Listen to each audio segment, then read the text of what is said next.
सोचिए वो डॉक्टर जिसने आपका इलाज किया, वो स्कूल जहां पढ़ने गए, वहां जितने टीचर,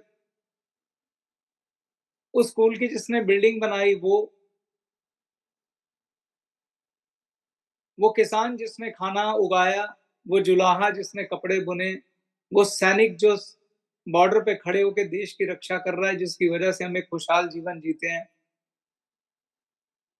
वो चक्की वाला जो आटा पीसता था, जिसके आटे से घर चलता था।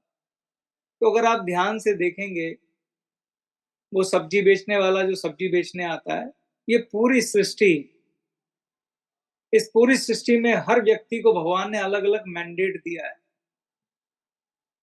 कि तुझे सब्जी का काम करना है, तुझे डॉक्टर का काम करना है, तुझे सैनिक बनना है, तुझे सरकार चलानी है, तुझे व्यवस्था देखनी है, तुझे पुलिस ऑफिसर बनना है, तुझे गुरु बनना है, तुझे टीचर बनना है, तुझे पिता बनना है, तुझे माता बनना है, तुझे पत्नी बनना है, तुझे भाई बनना है, तुझे किसान बनना है, तुझे तुझे टेलर बनना है, लोगों के कपड़े सीने हैं ताकि वो लोग तन ढक सकें। तो इस परमात्मा ने हम सबको अलग-अलग बुद्धि, अलग-अलग परिवार, अलग-अलग परिस्थिति में जन्म दिया और हम सबको अलग-अलग मैंडेट दिया काम करने का।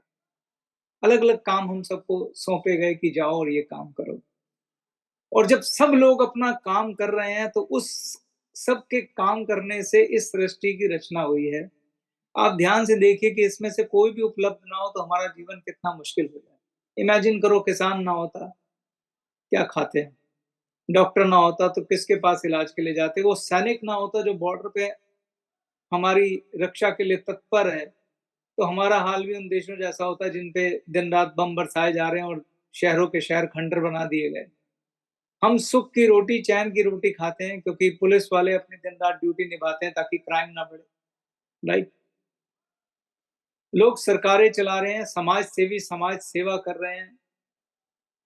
कुछ लोगों को मैं जानता हूँ जो दिन-रात निरंतर पेड़ उगाने में लगे हुए हैं ताकि आपको शुद्ध ऑक्सीजन मिल सके।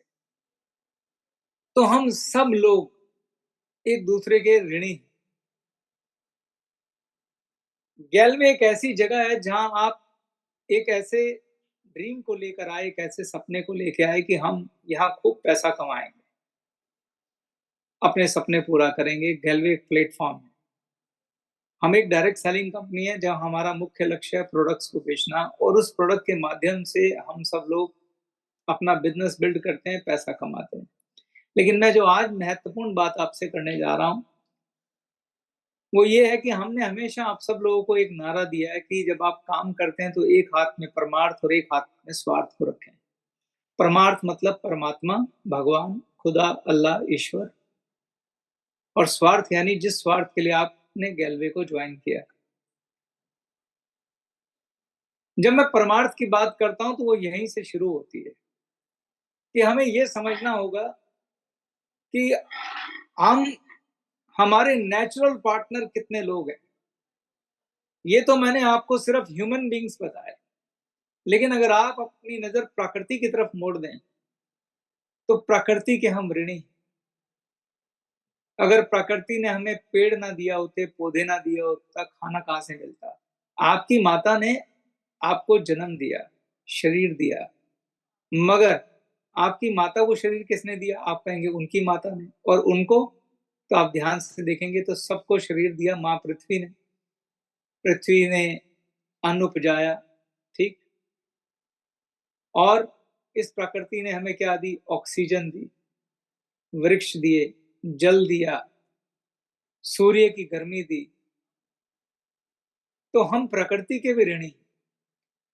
तो अगर कोई ये कहता है दावा ठोक के कि मैंने दिन-रात मेहनत करके अपना बिज़नेस खड़ा किया और मैं ये बन गया और मैं वो बन गया, मैंने खूब पैसा कमा लिया, तो मैं आपको याद दिलाना चाहता हूँ, इस मैं में हमारा योगदान बहुत क्षणिक है। सबके योगदान को धन्यवाद किए बगैर, उनको ग्रैटिट्यूड दिए बगैर, उनको थैंक यू बोले बगैर हमारी सफलता बेमानी है। इसलिए मैंने आज शुरुआत करी धन्यवाद देने से। तो पहला भाव हमारा ये होना चाहिए कि हमें पता तो हो कि हमारे जीवन में आज हम जहाँ भी पहुँच रहे हैं या जो हम पहुँचने का ख्वाब देखते हैं दोनों जगहों पर, किन-किन का योगदान है। अगर हमने खूब पैसा कमा लिया, मेरी बात में थोड़ी-सी गहराई है, ज़रा ध्यान से समझना जो कहना जा रहा हूँ। हमने खूब सारा पैसा कमा लिया। हमने पैसा क्यों कमाया? एक अच्छे जीवन के लिए। एक अच्छा जीवन कैसा मुमकिन है अगर आपके आस-पास का समाज खुशहाल नहीं होगा?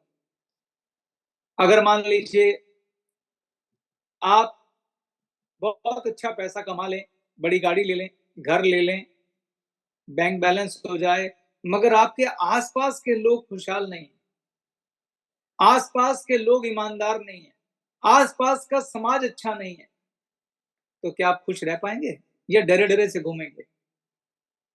तो इसीलिए ये एक समग्र सोच है कि अगर हमारा ये भाव हो कि हमारे जीवन में जो आज कामयाबी है, उसमें इतने बड़े समाज के तंत्र का योगदान है, ये जो समाज आप देख रहे हैं, तो आपके मन में ये भाव ज़रूर उत्पन्न होगा कि हम इन सब के ऋणी हैं और ऋणी होने के ना का पहला मतलब है कि हम इनके धन्यवादी होने चाहिए, यानी कि हमें हर पल, हर व्यक्ति का धन्यवाद करना चाहिए। अब मेरा आपसे एक सवाल है, आप कैसा समाज चाहते हैं? आप कैसी दुनिया चाहते हैं? मेरे ख्याल से हम चाहते हैं कि हम अगर किसी डॉक्टर के पास जाएँ, तो वो डॉक्टर बड़ा ईमानदार हो। मेरे ख्याल से हम चाहते हैं कि वो डॉक्टर हमारे हमारी बीमारी का सही पता लगाए और बिल्कुल ईमानदारी से इलाज करे, वाजिब पैसे ले। मन में 1% भी भाव ना आए कि ये डॉक्टर लूट रहा है, चीटिंग कर रहा है। हम चाहते हैं कि अगर हम किसी स्कूल में पढ़ने जाएँ, तो वहाँ अच्छी से अच्छी शिक्षा अध्यापक हमें ईमानदारी से दें। हम चाहते हैं कि पुलिस वाला ईमानदार हो, हम चाहते हैं हमारे दोस्त ईमानदार हों, हम चाहते हैं कि किसान ईमानदारी से फसल उगाए, दुकानदार मिलावट ना करे, कोई चीटिंग ना करे, हमारे साथ कोई गलत ना करे। क्या हम सब चाहते हैं? पर आप देखिए जब हमारी बात आती है तो हम चाहते हैं कि हर व्यक्ति हमारे साथ ईमानदार हो। लेकिन जब हम काम करते हैं, तो क्या हम इस धर्म को निभाते हैं? क्या हम ईमानदारी से काम करते हैं?